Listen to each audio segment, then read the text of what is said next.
60 लक्ष म्हणजे 2.63 करोड्सपेक्षा जास्ती झालेली होती आणि 2.63 करोड्सपैकी आपण साधारणपणे 2,47,00,000 महिलांना लाभ देतोय। म्हणजे आम्ही 15-20 लाखाचा जो डेटा आहे रजिस्ट्रेशनचा हा ऑलरेडी स्क्रुटिनी केलेला होता।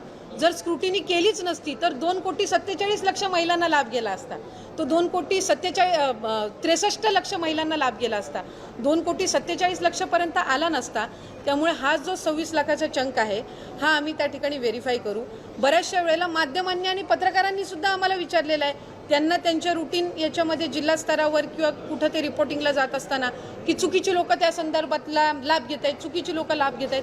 तर आपण एक भूमिका ठरवली पाहिजे की आपल्याला नियमितता पाहिजे किंवा रेग्युलरायझेशन पाहिजे का इरेग्युलरायझेशन पाहिजे, आणि ते थांबवण्याच्या किंवा ते दुरुस्त करण्याच्या दृष्टिकोनातून जर विभाग किंवा शासन योग्य ती पावलं उचलत असेल तर त्या संदर्भामध्ये कोणाची हरकत नसली पाहिजे।